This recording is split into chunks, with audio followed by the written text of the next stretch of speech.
Olá, tudo bem? Meu nome é Luiz Gustavo Carvalho Freire, eu sou orientado pelo professor Dr. Silvio Sanches Veiga e o título do meu trabalho é a obtenção de soros policlonais que reconheçam os venenos totais e as fosfolipases D das espécies Loxosceles intermédia, Leta e Gaucho. As aranhas do gênero Loxosceles são muito comuns nas Américas, sendo 3 espécies as mais envolvidas no envenenamento humano no Brasil: Loxosceles intermédia, Leta e Gaucho. Dados do Ministério da Saúde apontam que em 2019 ocorreram 8.800 acidentes por esses animais, sendo mais de 80% na região sul do país. Elas não são agressivas, mas acabam por picar quando são pressionadas contra o corpo. Muitas vezes o acidente acaba passando despercebido pela vítima, uma vez que seu picado é no geral indolor. O conjunto de sintomas e sinais clínicos decorrentes do envenenamento por essas aranhas é chamado de loxoscelismo.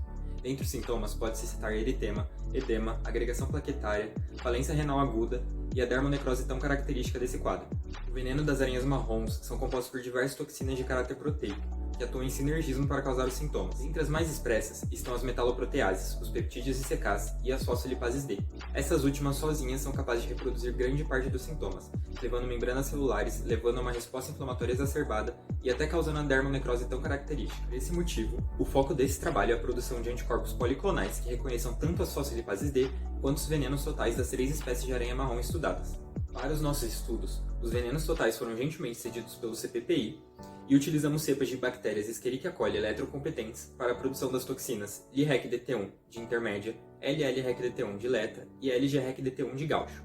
Para a expressão de cada proteína recombinante, colônias de bactérias contendo as construções foram selecionadas para cultivo em LB líquido, a qual foi mantido sob constante agitação até atingir a fase log de crescimento bacteriano. A indução da expressão foi feita adicionando IPTG à cultura, a qual foi mantida novamente sob agitação por mais 3 horas e meia. Em seguida, as expressões foram centrifugadas e os pellets dissolvidos em tampão de ligação com lisenzima para serem levados para a purificação, que foi feita por cromatografia de afinidade.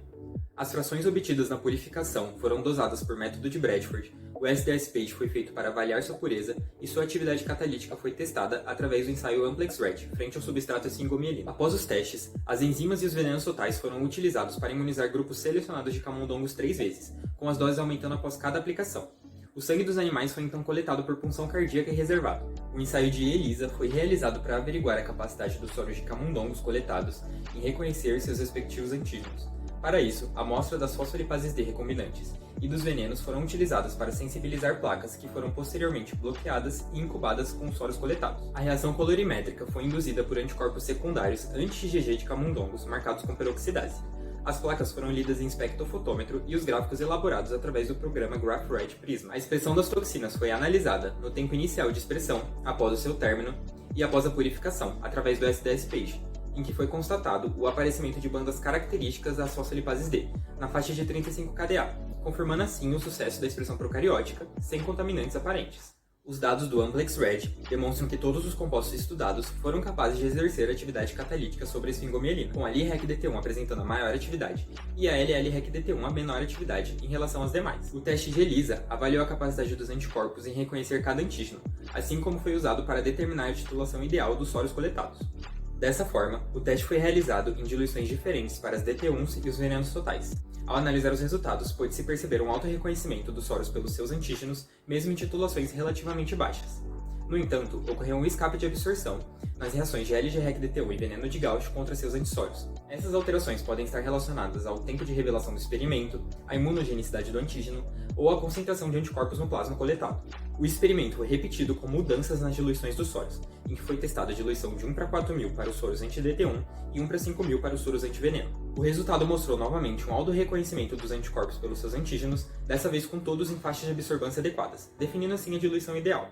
Embora esses testes não possuam caráter estritamente quantitativo, foi possível notar uma maior absorvância nas reações específicas entre antígeno e anticorpo de cada espécie, como por exemplo a reação entre LG-REC-DT1 e seu antissoro. Já a detecção de reações entre diferentes espécies indica uma conservação de epítopos conformacionais e lineares, provavelmente não só entre as DT1s, mas entre outras toxinas que compõem o veneno. Dessa forma, é possível dizer que a produção de proteínas recombinantes através de sistema procarioto produz enzimas funcionais e capazes de gerar resposta imune em camundongos. Conclui-se também que os soros hiperimunes foram capazes de reconhecer seus respectivos antígenos, assim como foi possível averiguar a existência de reações cruzadas entre as fosfolipases D e os venenos totais das 3 espécies estudadas. Espera-se que esse trabalho contribua para a pesquisa e desenvolvimento de novas tecnologias que aprimorem o tratamento e prevenção do loxoscelismo no Brasil. Obrigado, e aqui estão as referências utilizadas.